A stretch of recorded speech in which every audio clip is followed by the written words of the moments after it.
Cricket की दुनिया में कई राजा आए और गए। किसी ने अपनी बल्लेबाजी से राज किया तो किसी ने अपनी गेंदबाजी से। लेकिन भारतीय क्रिकेट के इतिहास में एक ऐसा नाम भी आया जिसने खेल को बदला नहीं बल्कि खेल को जीना सिखाया। एक ऐसा कप्तान जिसने हारती हुई बाजी को पलटना अपनी आदत बना लिया, जिसके चेहरे की शांति के पीछे एक ऐसा दिमाग था जो विरोधियों की चालें 3 ओवर पहले ही भांप लेता था। रांची की तंग गलियों से निकलकर क्रिकेट के भगवान बनने तक का सफर, यह कहानी सिर्फ रनों या जीती हुई ट्रॉफियों की नहीं है। यह कहानी है उस भरोसे की जो 140 करोड़ भारतीयों ने एक नाम पर किया था, महेंद्र सिंह धोनी। आज के इस स्पेशल वीडियो में हम माही के जीवन के उन पन्नों को पलटेंगे जो शायद आपने फिल्मों में भी नहीं देखे होंगे। खड़गपुर के रेलवे स्टेशन की टीटीई की नौकरी से लेकर दुनिया के सबसे सफल कप्तान बनने तक की पूरी अनकही दास्तान। दिल थाम कर बैठिए क्योंकि आज हम सफर करने वाले हैं थाला के जीवन का।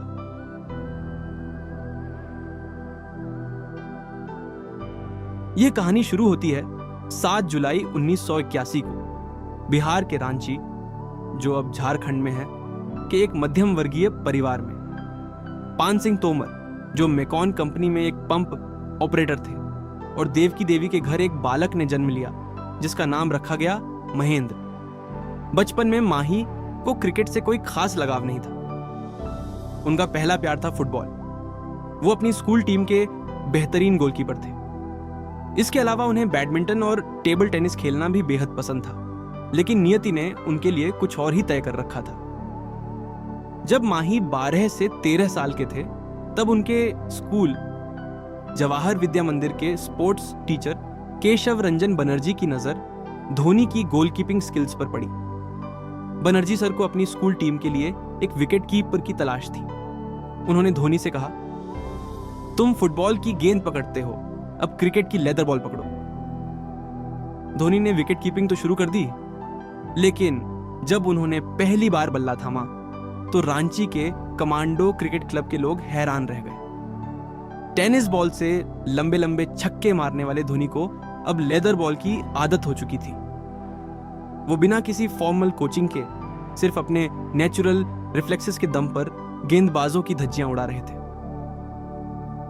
साल 1999 से 2002 के बीच धोनी ने बिहार और झारखंड के लिए घरेलू क्रिकेट खेला, लेकिन उन्हें वो पहचान नहीं मिल पा रही थी जो राष्ट्रीय टीम के दरवाजे खोल सके। परिवार का दबाव बढ़ रहा था। पिता चाहते थे कि बेटा एक सुरक्षित सरकारी नौकरी पकड़े। इसी बीच साल 2001 में धोनी को साउथ ईस्टर्न रेलवे में स्पोर्ट्स कोटा के तहत खड़गपुर रेलवे स्टेशन पर ट्रैवलिंग टिकट एग्जामिनर TTE यानी टिकट कलेक्टर की नौकरी मिल गई। वह दौड़ धोनी के जीवन का सबसे अंधकारमय और कठिन दौर था। दिन भर स्टेशन पर काली कोट पहनकर टिकट चेक करना, यात्रियों की भीड़ से जूझना और फिर शाम को रेलवे की टीम के लिए क्रिकेट खेलना। कई बार धोनी रात के सन्नाटे में खड़गपुर स्टेशन के प्लेटफॉर्म पर अकेले बैठे रहते थे। उनके अंदर का क्रिकेटर घुट रहा था। उन्हें लग रहा था कि वो ट्रेनों के इस जाल में कहीं खो गए हैं। 3 साल तक धोनी ने इस मानसिक तनाव को झेला, लेकिन एक दिन उन्होंने एक बड़ा फैसला लिया। उन्होंने अपने पिता की इच्छा और सरकारी नौकरी की सुरक्षा को लात मार दी और बिना किसी बैकअप के वापस रांची लौट आए। ये एक जुआ था जो या तो उन्हें बर्बाद कर सकता था या इतिहास बना सकता था। धोनी की किस्मत ने करवट बदली साल 2003 से 4 में, जब BCCI के talent resource development wing TRDW ने उन्हें नोटिस किया। इंडिया की तरफ से केन्या और जिम्बाब्वे के दौरे पर धोनी ने छक्कों की ऐसी बरसात की कि तत्कालीन कप्तान सौरव गांगुली और चयनकर्ताओं को उन्हें टीम इंडिया में चुनना ही पड़ा। 23 दिसंबर 2004 बांग्लादेश के खिलाफ चटगांव में धोनी ने अपना पहला इंटरनेशनल मैच खेला। लेकिन नियति देखिए, जिस खिलाड़ी को दुनिया का सबसे बेस्ट फिनिशर बनना था, वो अपने पहले मैच में बिना कोई गेंद खेले 0 पर रन आउट हो गया। शुरुआती 3-4 मैचों में धोनी बुरी तरह फ्लॉप रहे, लेकिन दादा सौरव गांगुली को इस लड़के की आंखों में कुछ अलग दिखा था। अप्रैल 2005 में पाकिस्तान के खिलाफ विशाखापत्तनम के मैदान पर गांगुली ने एक मास्टर स्ट्रोक खेला। उन्होंने खुद नंबर 3 पर बैटिंग न करके धोनी को प्रमोट किया। फिर जो हुआ वो इतिहास है।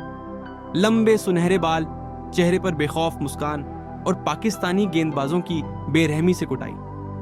धोनी ने सिर्फ 123 गेंदों में 148 रन कूट दिए।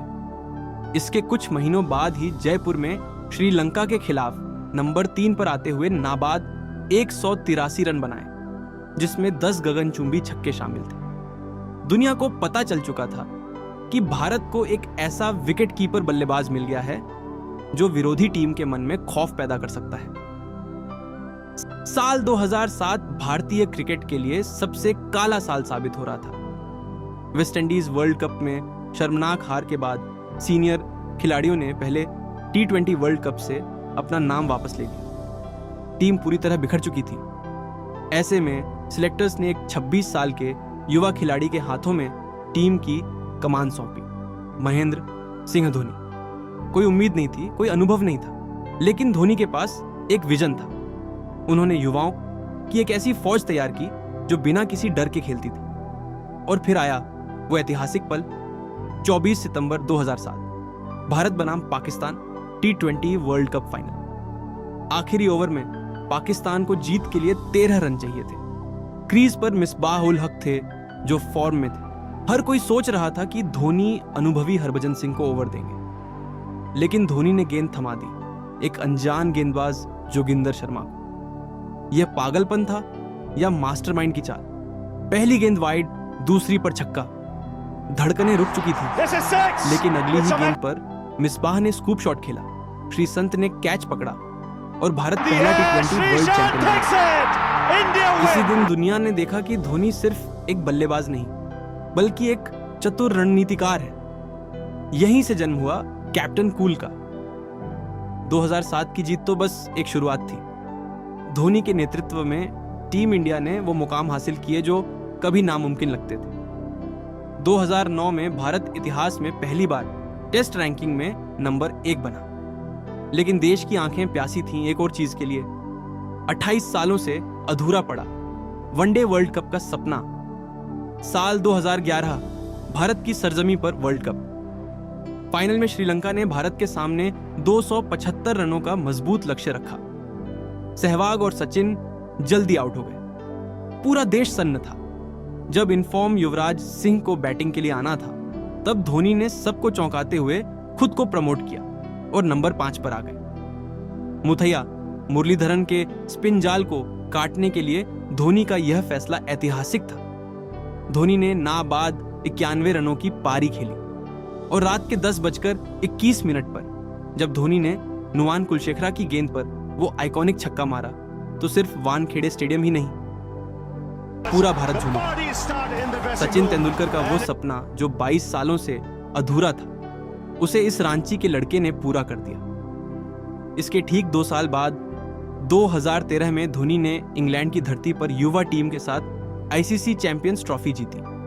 इसके साथ ही MS धोनी दुनिया के इकलौते ऐसे कप्तान बन गए जिन्होंने ICC की तीनों प्रमुख ट्रॉफियां T20 world cup, 50 over world cup और चैंपियंस ट्रॉफी अपने नाम की थी। धोनी जितने अपनी जीतों के लिए जाने जाते थे, उतने ही अपने फैसलों की टाइमिंग के लिए जाने जाते थे। 2014 में ऑस्ट्रेलिया दौरे के बीच में उन्होंने अचानक टेस्ट क्रिकेट को अलविदा कह दिया, बिना किसी फेयरवेल मैच के। साल 2019 का वर्ल्ड कप सेमीफाइनल भारत और न्यूजीलैंड के बीच मैच फंसा हुआ था। धोनी क्रीज पर थे, देश को उम्मीद थी, लेकिन मार्टिन गप्टिल के एक डायरेक्ट हिट ने धोनी को कुछ इंच से रन आउट कर दिया। उस दिन मैदान से बाहर जाते हुए धोनी की आंखें नम थीं और शायद वो जानते थे कि यह नीली जर्सी में उनका आखिरी मैच था। 15 अगस्त 2020 की शाम, जब पूरा देश स्वतंत्रता दिवस मना रहा था, धोनी ने बिना किसी शोर शराबे के एक छोटे से वीडियो और मैं पल दो पल का शायर हूं गाने के साथ इंटरनेशनल क्रिकेट से संन्यास ले लिया। कोई प्रेस कॉन्फ्रेंस नहीं, कोई विदाई भाषण नहीं, जैसे आए थे वैसे ही चुपचाप चले गए। लेकिन धोनी का एक और रूप अभी बाकी था। थाला, चेन्नई सुपर किंग्स के लिए धोनी सिर्फ एक कप्तान नहीं, भगवान बन गए। अपनी कप्तानी में सीएसके को 5 बार आईपीएल का खिताब जिताकर उन्होंने साबित किया कि उम्र सिर्फ एक नंबर है। आज भी जब वो पीले कपड़ों में मैदान पर उतरते हैं तो पूरा स्टेडियम धोनी धोनी के नारों से गूंज उठता है।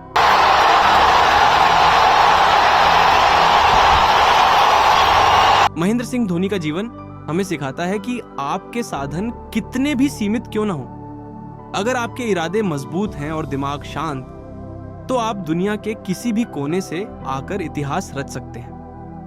उन्होंने भारतीय क्रिकेट को सिखाया कि कैसे दबाव में मुस्कुराया जाता है, कैसे अपनी जीतों का श्रेय युवाओं को देकर खुद ट्रॉफी के जश्न में सबसे पीछे खड़ा हुआ जाता है। वो एक ऐसे लीडर थे जिन्होंने स्टार्स नहीं बनाए बल्कि खिलाड़ियों को मैच विनर बनाया। धोनी आज क्रिकेट पिचों से भले ही दूर हो रहे हों, लेकिन वो हर उस युवा के दिल में हमेशा रहेंगे जो एक छोटे शहर से आकर बड़े सपने देखने की हिम्मत करता है।